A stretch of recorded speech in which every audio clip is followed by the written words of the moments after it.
আজ আমাদের আলোচনার বিষয় দ্বাদশ শ্রেণীর প্রথম যে কবিতাটি আছে। দ্বাদশ শ্রেণীর প্রথম যে কবিতাটি সেটি হচ্ছে রূপনারায়ণের কূলে। এই বিষয় নিয়ে আজকে আমরা ডিটেলসে টোটালটা আমরা বলবো। আমরা পুরো লাইন ধরে ধরে আমরা এর বিস্তারিতগুলো জানাবো। এই কবিতা সম্বন্ধে জানতে গেলে আমাদের আগে জানতে হবে লেখক সম্বন্ধে। রূপনারায়ণের কূলের যিনি লেখক তিনি হলেন আমাদের বিশ্বকবি রবীন্দ্রনাথ ঠাকুর। তিনি তার জীবন যখন সায়াহ্নে এসে পৌঁছেছিলেন, তার জীবনের শেষ অংশে এসে তিনি 15টি কবিতা লিখেছিলেন। সেই 15টি কবিতার একটি অংশ হচ্ছে এই রূপনারায়ণ কূলে। আমাদের প্রথমে যেটা সবথেকে বড় জানতে হবে সেটা হচ্ছে রূপনারায়ণের কূলে, নারায়ণের কূলে আর রূপনারায়ণের কূলে দুটোর মধ্যে পার্থক্য বুঝতে হবে। আমাদের বুঝতে হবে কবিতাটির নাম সঠিকটা কী। সঠিক নাম হচ্ছে রূপনারায়ণের কূলে। তাহলে অনেকেই ভুল করে ফেলবে, নারায়ণ অনেক লিখেই ফেলতে পারে। সেক্ষেত্রে স্কুলের টিচার বা প্রাইভেট টিচার তাদের কাছ থেকে সহযোগিতা তোমরা নিতেই পারো। এটি হলো প্রকৃত অর্থে রূপনারায়ণের কূলে।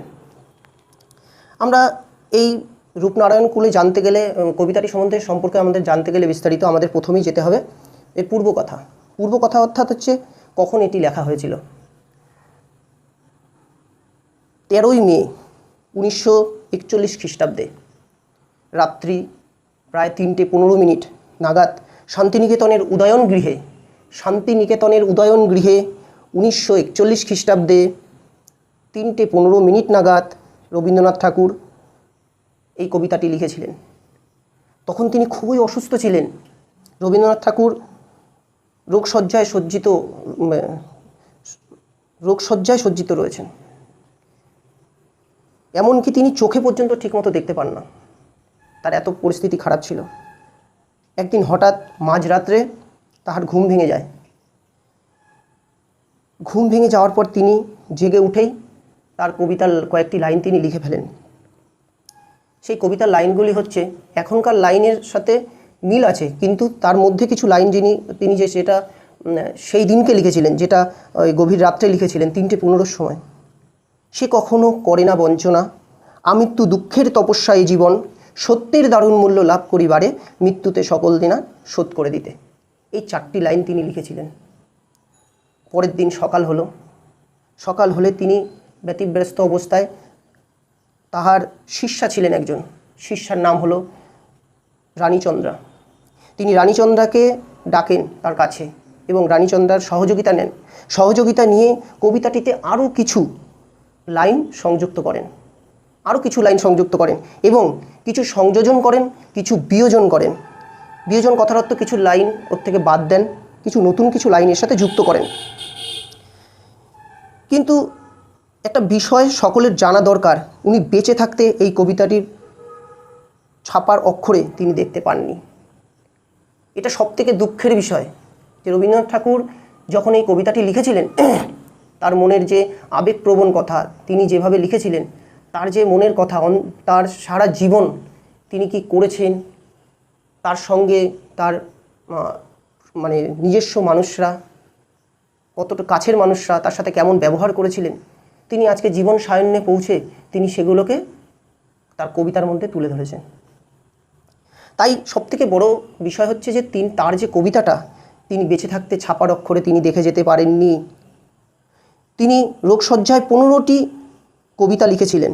সেই 15টি কবিতা কবিগুরু মহাপ্রণয়নের পর, কবিগুরুর মৃত্যুর পর সেই 15টি কবিতা অর্থাৎ তিনি মারা যাবার পর শেষ লেখা এই কাব্যগ্রন্থের অন্তর্ভুক্ত করা হয়। এই শেষ লেখা কাব্যটি কিন্তু রবীন্দ্রনাথ ঠাকুর তৈরি করে যাননি। রবীন্দ্রনাথ ঠাকুর এই শেষ লেখা কাব্যগ্রন্থটি তৈরি করেননি, নামকরণ করেননি। যেহেতু কবির জীবনের শেষ লেখা এই 15টি কবিতা, তাই কবিগুরু অসুস্থ অবস্থায় তার শেষ 15টি কবিতা লিখে রেখে গেছিলেন। তাই বিশ্বভারতী কী করে, বিশ্বভারতী তরফ থেকে এই 15টি কবিতার একটা নামকরণ করে। সেই নামকরণটাই হলো এই শেষ লেখা। এই নামকরণটাই হচ্ছে শেষ লেখা। এই শেষ লেখার মধ্যে 15টি কবিতা রয়েছে। কিন্তু সবথেকে বড় কথা হচ্ছে, গুরুত্বপূর্ণ কথা, আমাদের এই যে কবিতাটি, কাব্যগ্রন্থটি শেষ লেখার এই যে 15টি কবিতা রয়েছে, এই 15টি কবিতার কোনোটার কোনো নামকরণ ছিল না। আমাদের যে পাঠ্য বইয়ের যে কবিতাটি রয়েছে রূপনারায়ণ কুলে, তারও কোনো নামকরণ ছিল না। সেই সকল কবিতাগুলিকে 1, 2, 3, 4, 5, 6 এই বিভিন্ন স্টেপে ভাগ করা ছিল। আমাদের এই যে রূপনারায়ণ কুলে, এটি হচ্ছে 11 নম্বর পাঠ, 11 নম্বর ভাগ, 11 সংখ্যায় এই কবিতাটিকে আমরা চিনে থাকি। আরও একটি কথা যে 1384 বঙ্গাব্দে 1384 বঙ্গাব্দে জয়ন্তী পত্রিকায়, তৎকালীন একটি পত্রিকা ছিল বাংলা পত্রিকা জয়ন্তী পত্রিকা, সেই পত্রিকায় ছাপা হয়েছিল এই কবিতাটি।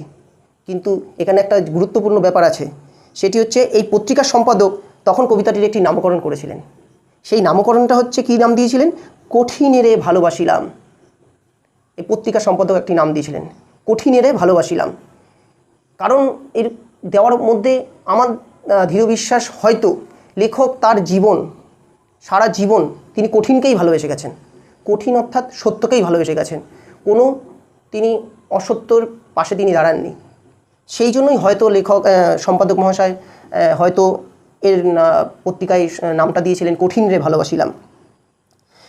কিন্তু বর্তমানে উচ্চ মাধ্যমিক শিক্ষা সংসদ, আমাদের ওয়েস্ট বেঙ্গল বোর্ড শিক্ষা সংসদ আমাদের এই কবিতার নামকরণ করে এই রূপনারায়ণের কুলে দিয়েছেন। এবার বলি রূপনারায়ণ কি? রূপনারায়ণটা কি? রূপনারায়ণ নামে বাংলায় একটি, আমাদের পশ্চিমবাংলার একটি নদের নাম, অনেকে নদী বলে থাকে, এটি একটি মেল ভার্সন, তাই এটির নাম নদ বলা হয়ে থাকে, রূপনারায়ণ নদ। তাই নদ আছে, মানে জানা যায় এটা, তাই বলাই বাহুল্য রূপনারায়ণ থেকেই এই রূপনারায়ণ কথাটি এসেছে। এই কবিতায় রূপনারায়ণের কুলে বলতে রূপনারায়ণের পারকে বোঝানো হয়নি। আমরা অনেকেই বুঝিয়ে থাকি, বলে থাকি ব্যাপারটা যে রূপনারায়ণের কুলে, তার মানে হয়তো নদী বা কোনো নদের হয়তো পাড়ের কথা এখানে বলেছে, কিন্তু না, বাস্তবিক অর্থ সেটা না। বাস্তবিক অর্থ হচ্ছে বোঝানো হয়েছে রূপময় পৃথিবীর, এই রূপময় পৃথিবীর কথাটা এখানে সম্পূর্ণ তুলে ধরেছে। রূপময় পৃথিবী বলতে আমাদের পৃথিবীতে কত রূপ ব্যক্তিত্ব এসছে, কত কাজ হয়েছে, কত ভালো কিছু হয়েছে, এই বিভিন্ন যে রূপ পৃথিবীর, এই রূপের কথা এখানে তুলে ধরেছে। এই রূপময় পৃথিবীর শেষ কিনারাকে এখানে তুলে ধরেছে কি? রূপনারায়ণের কুলে জীবনে। তার মানে এখানে প্রকৃত অর্থ কী বোঝাচ্ছে? রূপনারায়ণের কুলের কথার অর্থ হচ্ছে রূপময় পৃথিবীর শেষ কিনারাকে বোঝাচ্ছে কি? রূপনারায়ণের কুলে। কবি যখন মৃত্যুশয্যার প্রতি মুহূর্তে লড়াই করে চলেছেন, জীবনের শেষ কিনারা দাঁড়িয়ে জীবনবোধ সম্পর্কে কবির যে ধারণা, সেটাকেই তিনি এই কবিতায় তুলে ধরেছেন। আজকে এই কবিতাটার মূল লক্ষ্য সেটা হচ্ছে কবি তার জীবনে একদম শুরু থেকে আজকে তার বিছনাশয্যা অবস্থায়, তিনি অসুস্থ অবস্থায় পর্যন্ত, এই মুহূর্ত পর্যন্ত তিনি যা যা তার জীবনে ঘটেছে, যা যা তিনি করেছেন, যার কাছ থেকে যা পেয়েছেন, ভালো হোক মন্দ হোক, টোটালটাই তিনি এই কবিতার মধ্যে উজাড় করে দিয়েছেন, টোটালটাই। আচ্ছা, এবার কবিতায় আসা যাক। রূপনারায়ণ বলতে রূপময় পৃথিবীকে বোঝানো হয়েছে, আগেই বলেছি। কুল কথার অর্থ হচ্ছিল পাড় বা কিনারা। দুটো একটা কথার অর্থ এখানে আমাদের না বললেই নয়। দুটো একটা কথার অর্থ বলতে এখানটা হচ্ছে দুটো একটা লাইন তুলে ধরেছে, যেমন এগুলো বলা মানে না বললে নয়, বলতেই হয় এগুলো। কি?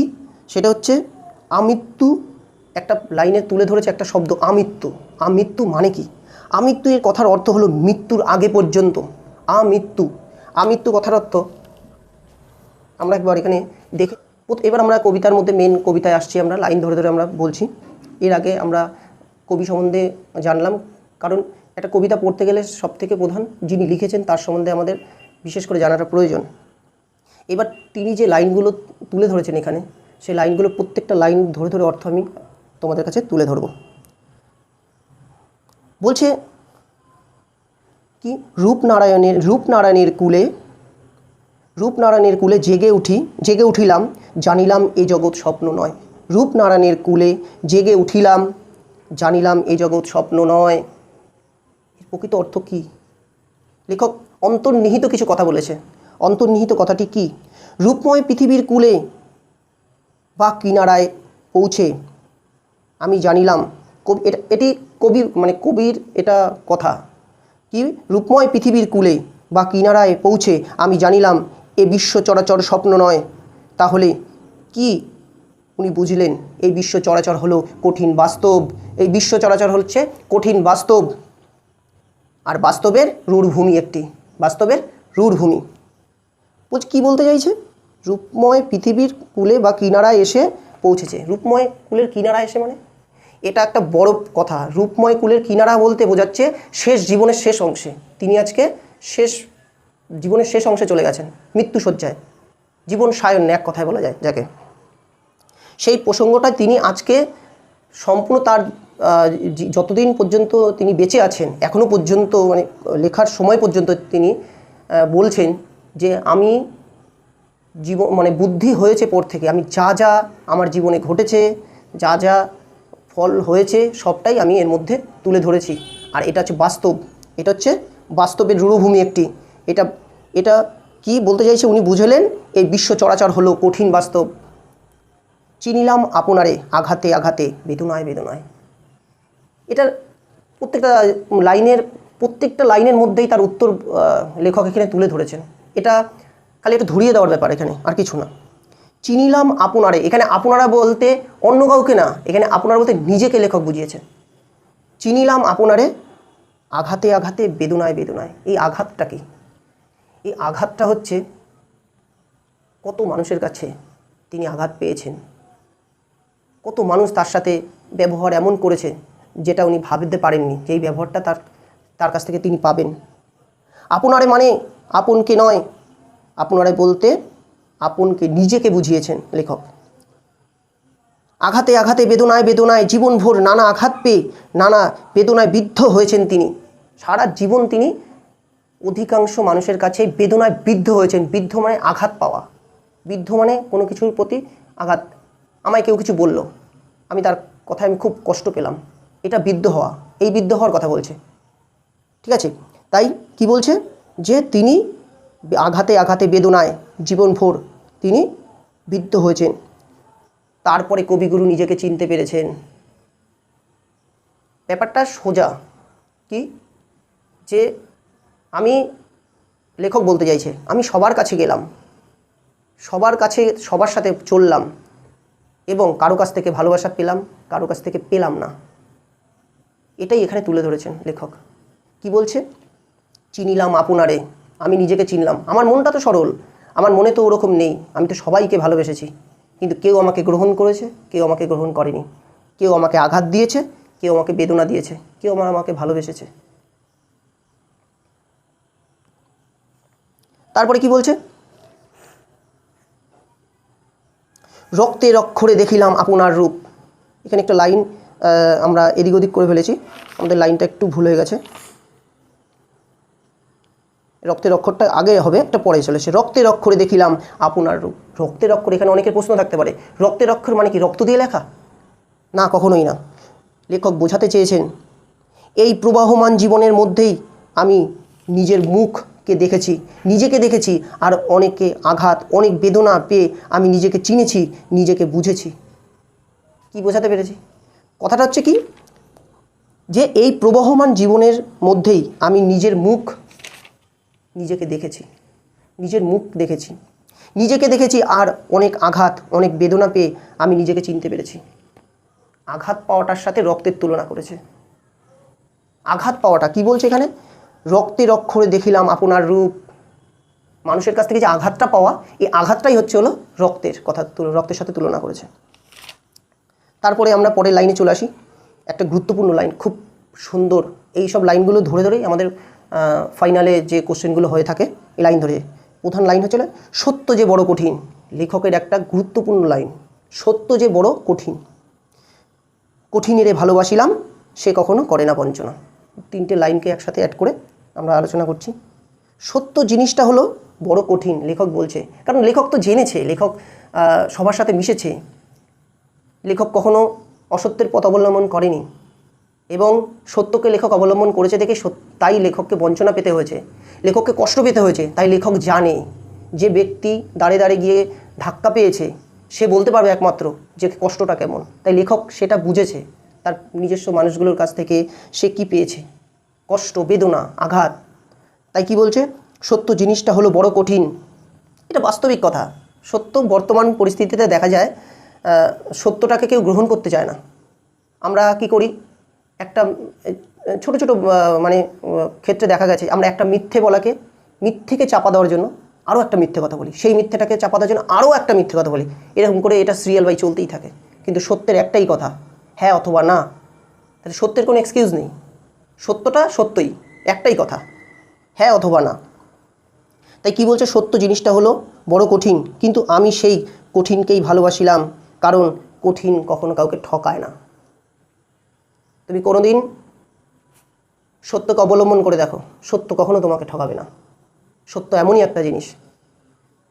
এখন লেখক বলে গেছেন, অনেক মহর্ষি তাদের কথা আছে, ঠিক আছে, তাদের মহান বাণীর কথাতেও আছে, সত্যের পথ অবলম্বন করো। সেই কথা রবীন্দ্রনাথ ঠাকুর এখানে লিখেছে। আর তাই তিনি সত্যের পথকেই তিনি এগিয়ে নিয়ে গেছেন, সত্যের পথেই তিনি চলেছেন।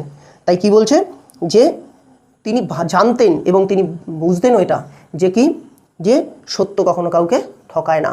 সে কঠিন হতে পারে, সত্যের পথ খুব কঠিন। আমি একটা ছোট্ট মানে ছোট্ট একটা ডেমো কথায় বলা যেতে পারে বোঝানোর জন্য, জাস্ট আমি বলছি। কোনো একটা মানুষকে বোঝানো হচ্ছে, তুমি এই পথ দিয়ে যেও না, এই পথটা হচ্ছে খারাপ পথ। আমি তাকে বোঝালাম, বারবার বোঝালাম, এই পথটা খারাপ পথ, এই পথটা গেলে তোমার বিপদে পড়বে। কিন্তু সেই ব্যক্তি কী করলো, তাকে দুটো পথ বলে দিলাম, আরেকটা পথ জানালাম, ওই পথটা একটু দীর্ঘায়িত বলতে একটু দূর দিয়ে যেতে হবে, একটু কষ্ট হবে, কিন্তু মানে সঠিকভাবে সেখানে সে পৌঁছাতে পারবে। কিন্তু সেই ব্যক্তি কোনটাকে অবলম্বন করলো, অসৎ পথটাকে, যেটাকে আমি না বললাম, অসৎ পথটাকে অবলম্বন করে সেই পথে গিয়ে বিপদে পড়ে গেল। সহজসাধ্য একটা ডেমো। তাহলে আমি সেই পথটা হয়তো কঠিন ছিল, কিন্তু সেই সঠিক পথটাই ওটা, কঠিন পথটাই সঠিক। আচ্ছা, তারপরে আমরা আবার আমাদের কবিতার মধ্যে চলে আসি। বলছে কি, এখানে আরেকটা লাইন বলেছে যে আমৃত্যু দুঃখের তপস্যা এই জীবন। এটা একটা খুব খুব ক্রিটিক্যাল একটা লাইন, খুব মানে বলা যায় না, এত সুন্দর একটা লাইন লেখক এখানে তুলে ধরেছে। আমৃত্যু দুঃখের তপস্যায় জীবন, মৃত্যু আগের মুহূর্তে পর্যন্ত দুঃখকে নিয়ে প্রবল সাধনা করার নামই হলো জীবন। কি বলছে, আবার একবার ভালো করে স্মরণ করেন। মৃত্যুর আগের মুহূর্ত পর্যন্ত, আমি এখন জীবিত আছি, এই আগের মুহূর্ত আমি এখন পর্যন্ত দুঃখকে নিয়ে প্রধান সাধনা। আমাদের জীবনটাই হচ্ছে দুঃখের জীবন, আমাদের এই দুঃখ নিয়েই আমাদের চলতে হবে, এটার কোনো অন্ত নেই। তাই বলছি, এই দুঃখকে নিয়েই, মৃত্যুর আগের মুহূর্ত পর্যন্ত দুঃখকে নিয়ে প্রবল সাধনা করার নামই হচ্ছে হলো জীবন। এটা আমাদের মেনে নিতে হবে, এটা বাস্তবিক সত্য। দুঃখ ছাড়া জীবন হতে পারে না। যেমন অন্ধকার ছাড়া আলোর কোনো প্রকাশ হয় না, সেমন দুঃখ ছাড়া এই জীবন প্রকাশ ঘটবে না, এই জীবন, সঠিক জীবন আমরা পাবো না। পরের লাইনে আসছি আমরা, সত্যের দারুণ মূল্য লাভ করিবারে মৃত্যুতে সকল দেনা শোধ করে দিতে। এটাও একটা দারুণ কথা। সত্যের দারুণ মূল্য লাভ করিবারে, জীবনের সবথেকে বড় সত্য হলো এই যে আমাদের সমস্ত দেনা শোধ করতে হয় মৃত্যুর মধ্যে দিয়ে। আমাদের যত কিছু, আমাদের জীবনে দেখা গেছে কি, জন্ম থেকে মৃত্যু পর্যন্ত আমাদের কত মানুষ আমাদের কত কিছু সহযোগিতা করেছে, আমরা নিজেরা করেছি, অনেককে অনেক কিছু দিয়েছি, অনেকে আমাদের অনেক কিছু দিয়েছে, আমরা গ্রহণ করেছি। এই সমস্ত কিছু ঋণ শোধ হয়ে যাবে একটাতেই, সেটা কি, মৃত্যু দিয়ে। যেদিন এই দেহটার সম্পূর্ণ মৃত্যু হয়ে যাবে, তখন সম্পূর্ণ আমাদের দেনা শোধ হয়ে যাবে। আমাদের কাছে আর কেউ কোনো ঋণ থাকবে না, কেউ ঋণ থাকবে না, আর আমাদের সমস্ত ঋণ শোধ হয়ে যাবে, মৃত্যুতেই সব দেনা শোধ। এই পৃথিবীতে আসি, কিছুদিন থাকি, আনন্দ উপভোগ করি, আবার চলে যাই, ঠিক যেন একটা ভাড়া বাড়ির মতো। ভেবে দেখেন, একটা ভাড়া বাড়িতে একটা মানুষ আসে 2 মাস, 6 মাস, 1 বছর, 2 বছর, তাকে আবার চলে যেতে হবে। ঠিক আমাদেরও জীবন এরকম, আমাদের জীবন 20 বছর, 40 বছর, 50 বছর, 80 বছর, 100 বছর, আমাদের ঠিক চলে যেতেই হবে। শোধ করে দিয়ে আমাদের এই জীবনে সব ঋণ শোধ করে দিয়ে আমাদের চলে যেতেই হবে। তাই কি বলছে, যে ঠিক যেন ভাড়া বাড়ির মতন এই আসা যাওয়ার মাঝে পৃথিবীতে সব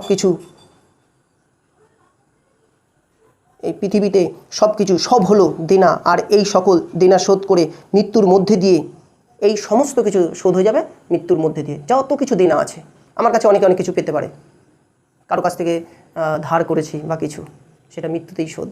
মৃত্যু হয়ে গেলে কেউ আর চাইতে আসবে না, কারণ মৃত্যুর সাথে সেটা শোধ হয়ে গেছে। তাই লেখক জীবন সায়ন্যে পৌঁছে এই উপলব্ধির কথা বলেছেন। লেখক আজকে বিছনাসজ্জায় বসে শুয়ে আজকে তার এই সমস্ত চিন্তাধারা আমরা কখন উপলব্ধি করতে পারি জানো? আমরা উপলব্ধি করতে পারি তখন যখন আমরা অসুস্থ হয়ে পড়ি, যখন আমাদের চলাচল ক্ষমতা কমে যায়, তখন আমাদের প্রকৃত মানুষ আমরা চিনতে পারি, আমার পাশে কে আছে, আমার পাশে কে নেই।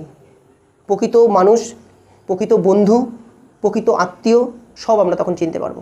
তাই লেখক আজকে বিছনাসজ্জায় সজ্জিত, বিছনায় আজকে অসুস্থ অবস্থায়, তিনি চোখেও দেখতে পারেন না ঠিক মতো, কিন্তু তার মানে স্মৃতিশক্তি, তার হাত তখনও চলে যাচ্ছে। তিনি তার জীবনের সমস্ত ঘটনা এখানে তুলে ধরেছেন।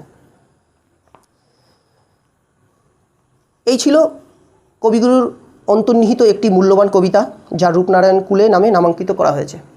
আমরা রূপনারায়ণ কুলে যে কবিতাটি এখন তুলে ধরলাম তার সম্বন্ধে বিস্তারিত জানালাম। এরপরে আমরা পরের ভিডিওতে আমরা এই রূপনারায়ণের কুলের কবিতা থেকে এমসিকিউ, এসএকিউ এবং বট কী ধরনের কোশ্চেন আসতে পারে আমরা পরের ভিডিওতে অবশ্যই তুলে ধরব। ভিডিওটি ভালো লাগলে আমাদের চ্যানেলটিকে সাবস্ক্রাইব এবং লাইক করবে এবং বন্ধুদের সাথে অবশ্যই শেয়ার করবে। যদি ভিডিওর ব্যাপারে কোনো অসুবিধা থাকে অবশ্যই আমাকে কমেন্ট করবে, আমি তোমাদের সমাধান করে দেওয়ার চেষ্টা করব।